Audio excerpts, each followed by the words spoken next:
usahay class pag magampo ta sa Ginoo ay mo expect class nga kung sa inyong gipangayo inana niya pagtubag usahay ang tubagon sa lain nga pamaagi. Psalms chapter 46 verse 1. God is our refuge and strength, always ready to help in times of trouble. Sa Cebuano, ang Dios mao ang atong dalang panan og kusog, andam siya kanunay sa pagtabang panahon sa kalisdanan.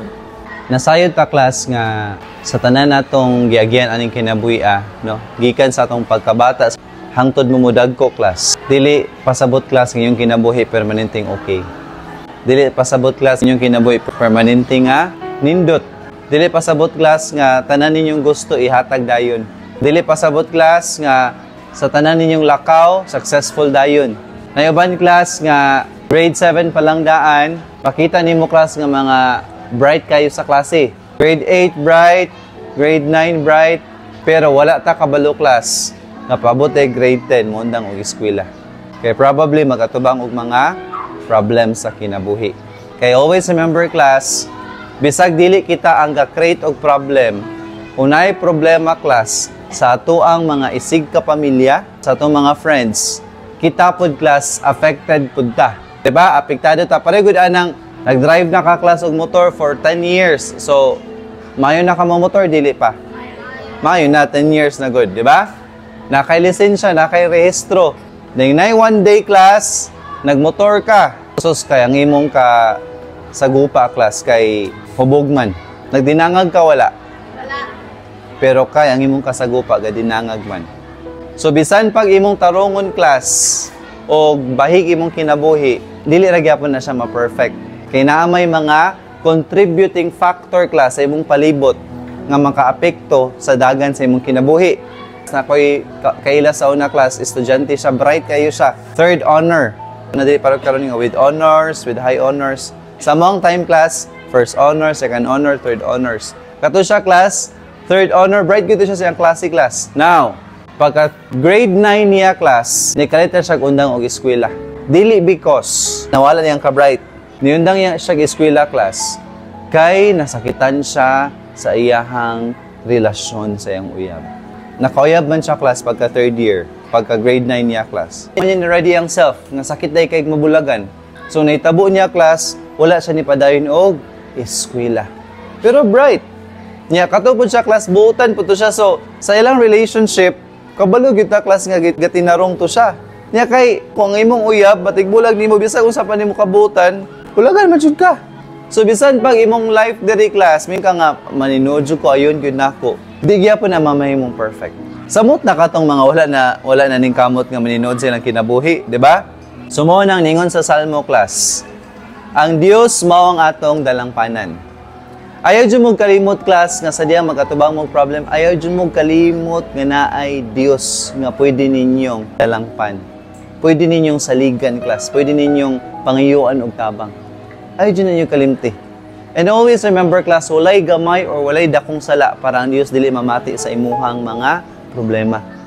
Walay dako or walay gamayng sala class para ang Diyos dili mo sulbad sa imong problema. Kaya naman kayo ban class mga dito nga, di ko tabangan sa Ginoo kay salbahis kayo ko.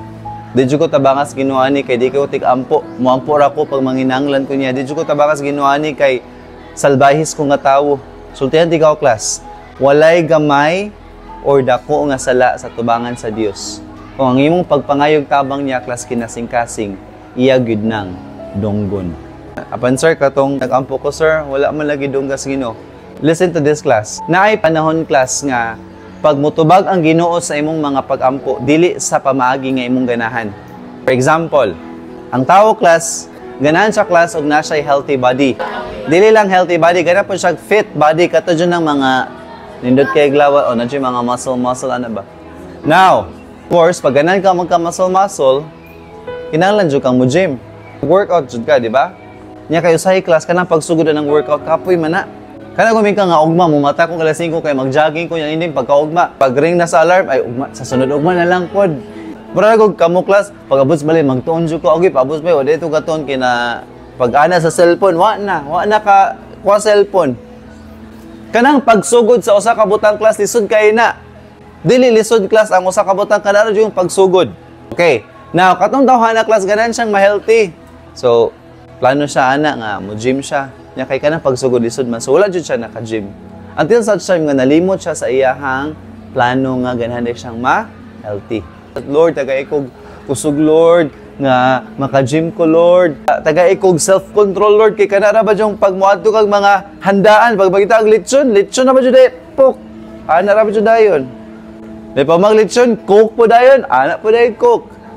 Katawa mo sa tinuod dili. Tinuod.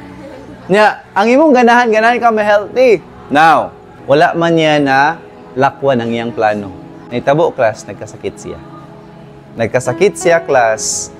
Nga grabe kayang sakit, class. Nga na siyang, di na jud pwedeng dili ko mag-diet. So, pagka ospital niya, class, kaya na-ospital man siya, pagka gawas niya sa ospital, dito na siya nagsugod og gym. Dito na siya nagsugod og diet. Kaya ngon siya, Majiko na sa Ginoo ba? Ting, ting, ting, ting, ting, chew. O, di mo tsada na yung lawas. Yun sa siya pagtubag sa Ginoo. Pinagi sa nagkasakit siya. Siya nga, kuyaw ni, dili na nako ni sugdan. Kay makabalik yung anis ko, ospital yun. Susultihan tigaw class, usahay class, pag magampot ta sa Ginoo, ay dyan mong expect class nga kung sa inyong gipangayo. Inana niya pagtubag, usahay ang tubagon sa lain nga pamaagi. Pero muna, ato rin pong ipasa, lamat niya. Okay, again class, God works in everything in our lives. Usay kayo tag-imposible class, pero kung ang Diyos na mamuhat sa itong kinabuhi, wala gyud imposible. Yun siya diri class. Andam siya kanunay sa pagtabang sa panahon sa kalis danan.